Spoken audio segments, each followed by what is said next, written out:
Hello students, आज मैं आपको एनालिटिक फंक्शन का नेक्स्ट लेक्चर लेके आया हूं। इस लेक्चर में हम आपको बताएंगे कि जब एक कंजुगेट फंक्शन हो तो ऐसी कंडीशन में एफ जेड टर्म में सॉल्यूशन कैसे करते हैं और क्या लिखा है।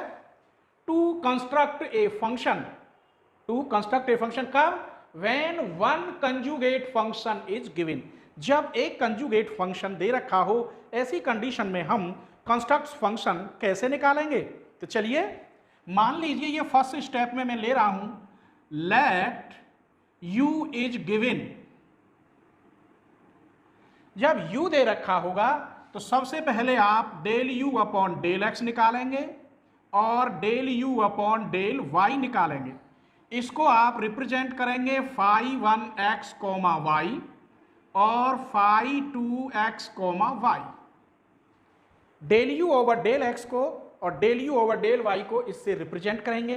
फिर क्या करेंगे, इसी में आगे बढ़ाते इसको हम लिखेंगे फाई 1z कोमा 0, इसको लिखेंगे फाई 2z कोमा 0। इसका मतलब ये हुआ कि x की जगह पे तो आप z रख देंगे, लेकिन y की जगह पे क्या रखेंगे आप? 0। उसके बाद इसमें एक नाम दिया है जिसका नाम है मिलने मेथड। तो बी है by Milne method f z equal to integration के अंदर phi 1z comma 0 minus i phi 2z comma 0 into d z, इसमें रखेंगे और आप सॉल्व करेंगे। कब? जब u गिवन हो। दूसरा कंजुगेट फंक्शन अगर v गिवन होता तो क्या करते? तो मैं लिख रहा हूं इफ सेकंड बात v इज गिवन, तो यहां सबसे पहले del v upon del y निकालेंगे और del v upon del x। समझ लीजिए, यहां आपने सबसे पहले x निकाला था, del u upon del x और del u upon del y, लेकिन यहां क्या निकालेंगे? Del v upon del y सबसे पहले और फिर del v upon del x। इसे आप कहेंगे साई 1 x कोमा y और इसे psi 2 x comma y। Change हो गए। अब इसे हम रिप्रेजेंट करेंगे साई 1 z कोमा 0 और इसे रिप्रेजेंट करेंगे Sai 2 z comma 0।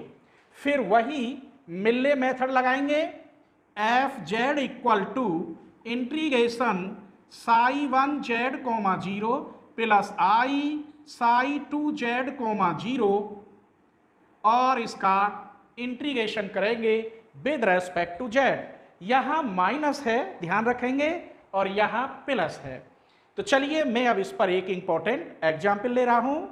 If u equal to sine 2x upon cos hyperbolic 2y plus cos 2x, find the corresponding analytic function f z equal u plus i v. अभी मैंने formula में बताया था कि जब u गिवन हो तो यहां u दे रखा है, आपको निकालना होगा del u upon del x और del u upon del y। तो चलिए निकालते हैं del u upon del x division method से। Cos hyperbolic 2y plus cos 2x का होल स्क्वायर, नीचे वाले की multiply cos hyperbolic 2y plus cos 2x, ऊपर वाले का डिफरेंशियल 2 कॉस 2x माइनस ऊपर वाले की मल्टीप्लाई, नीचे वाले का इसका डिफरेंशियल 0। क्यों? क्योंकि हम x के रेस्पेक्ट कर रहे हैं।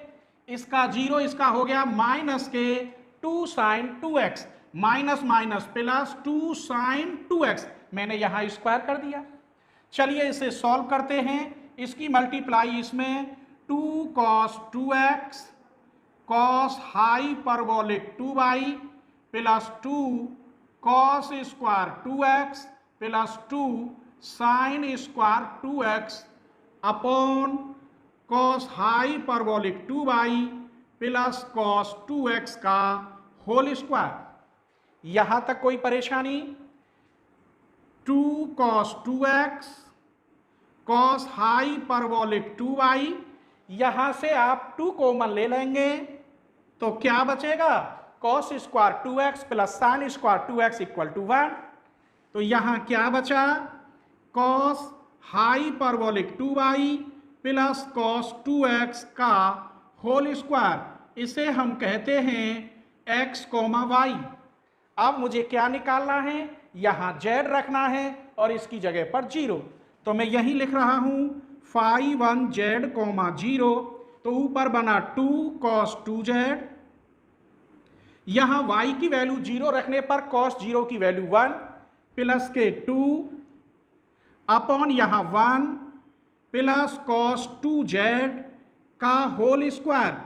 अब आप बताइए, ऊपर से मैंने अगर 2 कॉमन ले लिया तो बचा 1 प्लस cos 2z लिखना है, 1 प्लस cos 2z, और यहां भी लिख रहा है 1 प्लस cos 2z। एक पावर कट गई, क्या बची 1 प्लस cos 2z। इसको आप तोड़ दीजिए तो phi 1 z, 0 equal 2 upon 1 plus 2 cos square z minus 1। cos 2z का फॉर्मूला 1 से 1 कट गया, 2 से 2 बचा 1 अपॉन cos स्क्वायर z, अर्थात इसे लिख सकता हूं sec स्क्वायर z। आइए अब निकालते हैं del u upon del y। तो del u upon del y, ये ऊपर कांस्टेंट है sin 2x, ये तो कांस्टेंट रहा। इसको अगर पूरे को मैं t मान लेता हूं और विद रेस्पेक्ट टू t करें, या x मान लो, 1 अपॉन x का डिफरेंशियल होता है माइनस के 1 अपॉन x स्क्वायर। क्योंकि ये कांस्टेंट है तो 1 अपॉन बच गया ये। तो चलिए minus sine 2x upon cos hyperbolic 2y plus cos 2x का whole square minus 1 upon x square. लेकिन यहां अंदर का भी तो करना है, y के रेस्पेक्ट कर रहे हैं, तो इसका कितना हुआ 2 साइन हाइपरबोलिक 2y। इसका हो गया 0, क्यों, विद रेस्पेक्ट टू y हो रहा है, इसका माइनस नहीं आता, हाइपरबोलिक में नेगेटिव नहीं आता है। आइए इसे मैं कहूंगा phi 2 x, y। अब मुझे निकालना है z, 0। y की जगह पे क्या रखोगे 0। अगर यहां 0 रख दें तो साइन 0 की वैल्यू 0 होती है, इट फॉलो दैट टोटल 0। तो हमने यहां phi 1 z, 0 निकाल लिया और phi 2 z, 0। आइए अब मिलने मेथड क्या है, we have Milne method f z equal integration phi 1 z, 0 minus i phi 2 z, 0 dz। Value रखिए phi 1 z, 0 sec square z minus i, इसकी वैल्यू 0 हो गई, यहां टोटल dz, इंटीग्रेशन बचा sec square z dz, integration हुआ tan z प्लस c किसके equal fz। यही आंसर है। इसे हम ऐसे भी कह सकते हैं in the term of z। तो ये आंसर किस में आया है, z में। क्लियर। नेक्स्ट एग्जाम्पल देखिए, इंपॉर्टेंट एग्जाम्पल चल रहे हैं इस समय। ये वीडियो वेरी वेरी इंपॉर्टेंट है। इससे जो पहले एनालिटिक्स से पहले पढ़ाया है, लगभग 3 या 4 लेक्चर मैंने कॉम्प्लेक्स नंबर के बताए हैं, उसमें कई इंपॉर्टेंट थ्योरम हैं। आप पूरी प्लेलिस्ट देखेंगे इसकी कॉम्प्लेक्स एनालिसिस की तो लेक्चर 1 से मिल जाएगा, और मैंने अलग अलग भी प्लेलिस्ट बनाई है, कॉम्प्लेक्स नंबर की अलग बनाई है, एनालिटिक फंक्शन की अलग बनाई है, या पूरी कॉम्प्लेक्स एनालिसिस की एक ही है, उसमें क्रम चल रहा है। पहले कॉम्प्लेक्स फंक्शन नंबर पढ़ाया है और अब एनालिटिक फंक्शन चल रहा है। ठीक है, तो चलिए क्या कह रहा है, कंस्ट्रक्ट फंक्शन।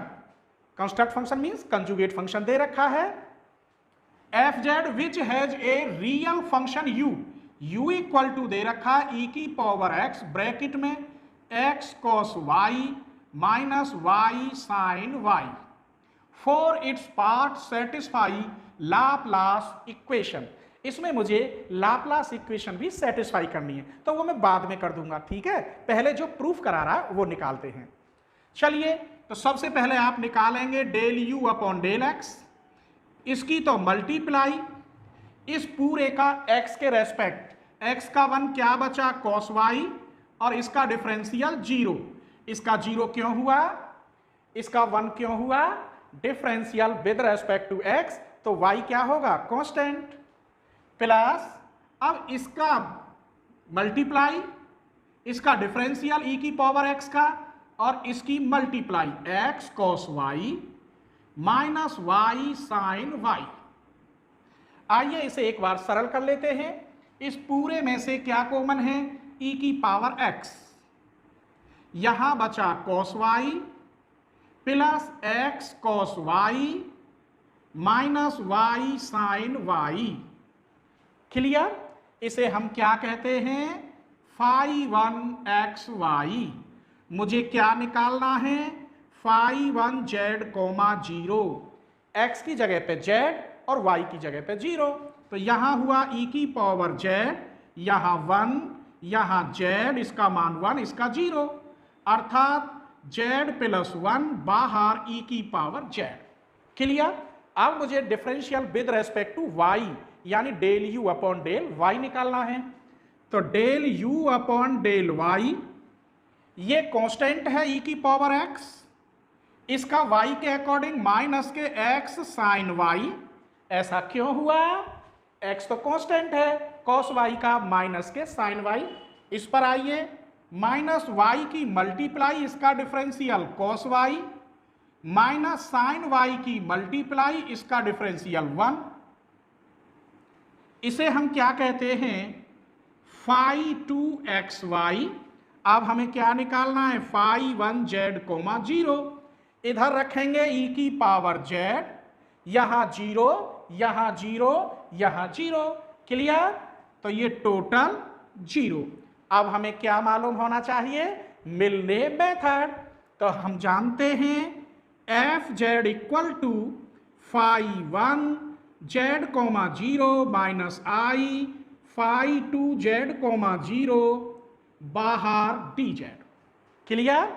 चलिए वैल्यू रखिए, इसकी वैल्यू तो ये रही z प्लस 1 बाहर e की पावर z, इसकी वैल्यू 0, तो सिर्फ और सिर्फ dz। इसका इंटीग्रेशन करते हैं, ये टोटल फर्स्ट पार्ट हो गया और ये सेकंड। तो z प्लस 1 की मल्टीप्लाई, इसका e की पावर z माइनस इसका डिफरेंशियल 1 और इसका इंटीग्रेशन e की पावर z का z, dz। दोबारा इंटीग्रेशन करिए, z प्लस 1 बाहर e की पावर z, इसका इंटीग्रेशन e की पावर z प्लस c, मल्टीप्लाई करो e की पावर z प्लस e की power z minus z plus के c, ये कट गया, तो z e की पावर z प्लस c, क्या बचा, एफ जेड। यही आपका आंसर है। लेकिन अभी तो कुछ और पूछा है, लाप्लास इक्वेशन सेटिस्फाई अर्थात हार्मोनिक फंक्शन। इससे पहले लेक्चर में मैंने आपको हार्मोनिक फंक्शन बहुत अच्छी तरह बताया है, उम्मीद करता हूं वो लेक्चर आपने जरूर देखा होगा। तो चलिए इसका एक बार डिफरेंशियल और करते हैं। तो del square u upon del x square, ये बचा, इसकी तो मल्टीप्लाई, इसका x के अकॉर्डिंग 0, x का 1, तो क्या बचा, cos y, x के रेस्पेक्ट 0, इसका 1 cos y और इसका टोटल 0, प्लस अब इस पूरे की मल्टीप्लाई, इसका डिफरेंशियल e की पावर x, तो cos y plus x cos y minus y sin y। ये मैंने फर्स्ट कर लिया। अब मुझे y के रेस्पेक्ट करना है, y ये रहा, इसका दोबारा करिए, del square u upon del y square, this is constant, इसका हो गया x का, इसका cos y माइनस के x cos y, इसका डिफरेंशियल करिए y पार्ट से, माइनस y, इसका हो गया sin y, तो ये किसका हुआ, प्लस का, माइनस के cos y की मल्टीप्लाई, इसका हो गया 1, इसका करिए माइनस cos y, ये सेकंड। कोई परेशानी? चलिए जोड़ते हैं, del square u upon del x square, del square u upon del y square. देखिए e की पावर x तो कॉमन है, उसे तो एक तरफ रख लीजिए, ये प्लस के x cos y माइनस के x cos y कट, ये प्लस के y sin y, ये माइनस के y sin y कट, यहां एक cos y, दो cos y, यहां भी एक cos y, दो cos y, कट गया 0। और जब 0 आ जाए तो हम दावे के साथ कहेंगे u is Laplace equation are satisfied. चलिए तो दूसरा एग्जाम्पल हो गया। अब एक बड़ा एग्जाम्पल लेते हैं कि जब u प्लस v या u माइनस v दे रखा हो तो ऐसी कंडीशन में हम कंस्ट्रक्ट फंक्शन कैसे बनाएंगे। क्लियर? अगर आपको मेरी वीडियो पसंद आती है तो आप और मेरी हेल्प करना चाहते हैं तो सुपर थैंक्स के जरिए आप मेरी हेल्प कर सकते हैं। ठीक है, नेक्स्ट एग्जाम्पल देखिए, वेरी वेरी इंपॉर्टेंट एग्जाम्पल है। u प्लस v इक्वल दे रखा है तो वही कहानी है। मान लीजिए let f z equal u plus i v, i की मल्टीप्लाई करो दोनों ओर, तो यहां आई यू आई स्क्वायर का माइनस वी, दोनों को प्लस कर दीजिए तो 1 प्लस आई बाहर एफ जेड, रियल एक तरफ u माइनस वी, इमेजनरी में से आई कॉमन ले लो u प्लस वी। इस टोटल को मैं कैपिटल एफ जेड कह सकता हूं, इस टोटल को मैं u कह सकता हूं, इस टोटल को मैं v capital. u plus v की जगह पर अब v है यहां, अभी मैंने इससे पहला u में बताया था, अब v में बता रहा हूं। इट फॉलो दैट इसकी जगह पे आप लिख सकते हो v इक्वल दे रखा है 2 साइन 2x। ये आप अगर ट्रिग्नोमेट्री जानते हो तो ये बन गया ट्रिग्नोमेट्री में 2 cos hyperbolic 2y minus 2 cos 2x। यहां लिखे देता हूं cos हाइपरबोलिक का, तो cos hyperbolic y equal e की पावर y e की पावर माइनस y अपॉन 2। इसकी वैल्यू के लिए 2 को मैं इधर ले आया था, ये लिख दिया, ऊपर नीचे से 2 कॉमन लेके काट दीजिए तो v इक्वल आएगा sine 2x upon cos hyperbolic 2y minus cos 2x। अब v है यहां तो सबसे पहले क्या निकालोगे, भूल गए क्या?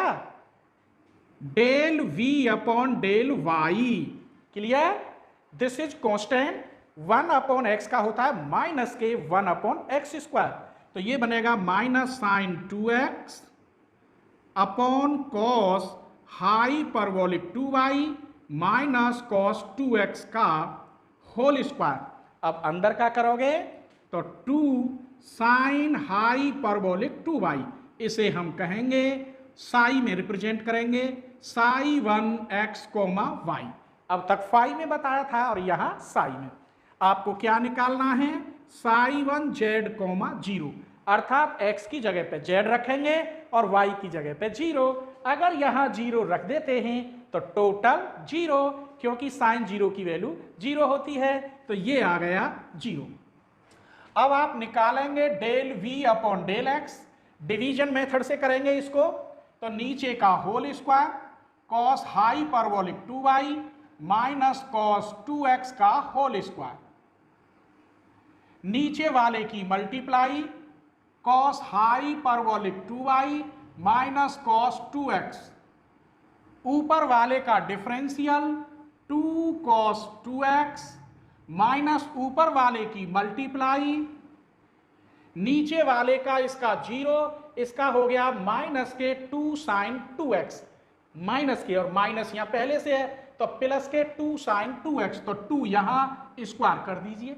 क्लियर? आइए मल्टीप्लाई करिए इसमें, del v upon del x equal, इसमें करेंगे तो 2 cos 2x cos hyperbolic 2y, इसमें करेंगे और 2 कॉमन ले लीजिए विद माइनस, तो बचा cos square 2x plus sine square 2x equal to 1, तो सिर्फ 2 बचा। आइए cos hyperbolic 2y minus cos 2x का होल स्क्वायर, इसे आप कहेंगे साई 2xy।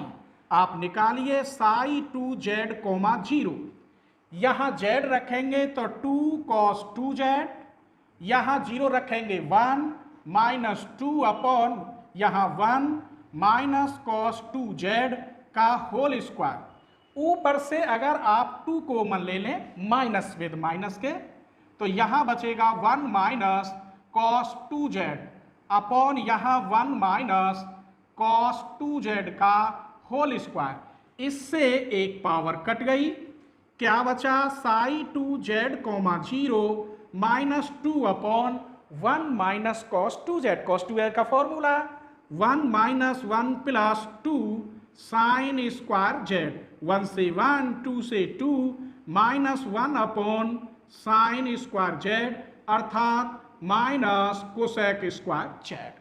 अब इसका फॉर्मूला क्या है मिलने मेथड से? We have